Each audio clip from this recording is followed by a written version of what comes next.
We're still working with the employee and manager class. And let's say we want to add some functionality to the manager so that he or she can change salaries. We really don't want that to be in the employee class because we don't want just anybody to be able to change salaries, but we would like managers to be able to do that. So we go into the manager class and we write a method called change salary.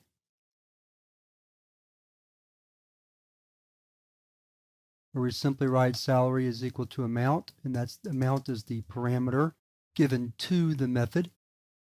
And that looks like an easy enough method to implement, so we save it. Then we want to compile the class before we test it. Whoops, and we see we have an error. Salary has private access in employee. What that means is that in the employee class, let's open the employee class.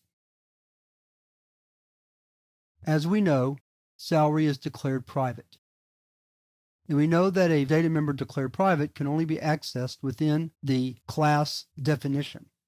So only within employee can private be directly accessed. Now we could have had some sort of accessor method, but that's not always a good idea when you're working with inheritance. So it looks like we're stuck, except we're not stuck. There is a third access modifier we can provide to change the accessibility of salary, and that's called protected. So if we change salary from private to protected, that means that any inheriting class also has access to this member. So protected is defined as allowing access to the class, the superclass, and any subclasses or any inherited classes from the superclass. So now with protected set for salary, let's save the file. Compile employee first. Make sure it works. It does. Let's clear the screen. Now we need to compile manager. And while we're at it, let's change this definition a little bit. Let's go back to the manager class. And we need to add one little piece of information. We also want to pass in an employee. So we're going to have employee E double amount, and right here we're going to write E.salary equals amount. Now let's do it again. File save. When I say do it again, let's compile it again. And it compiles. Now let's write a test program to see if it works. So we're going to write Notepad, chapter 13, part 3.java.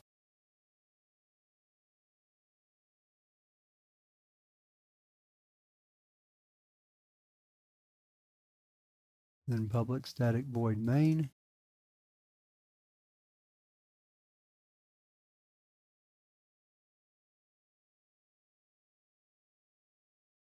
Employee E1 equals new employee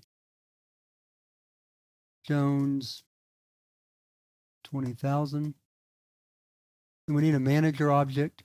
Manager M1 equals new manager Smith 40,000 IT. And let's display employee information.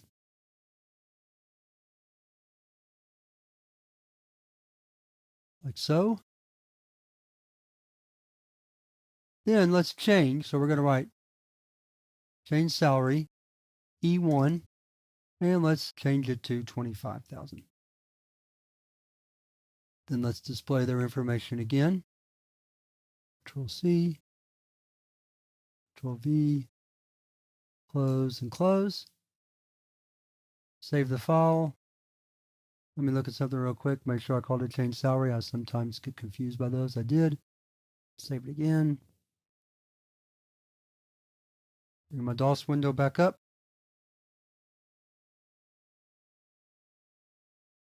Part 3.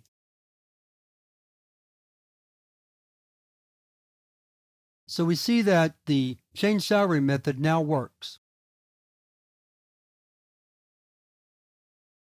So the way we did that was we went back to the superclass employee and changed the access modifier of salary from private to protected.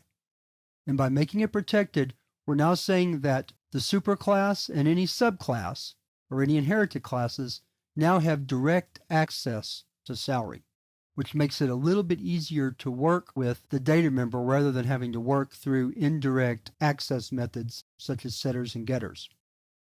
It's not necessary to use protected. We could have worked this solution out keeping salary private, but it does make it a little bit easier when you need direct access, and it doesn't really violate the principles of object-oriented programming by using protected.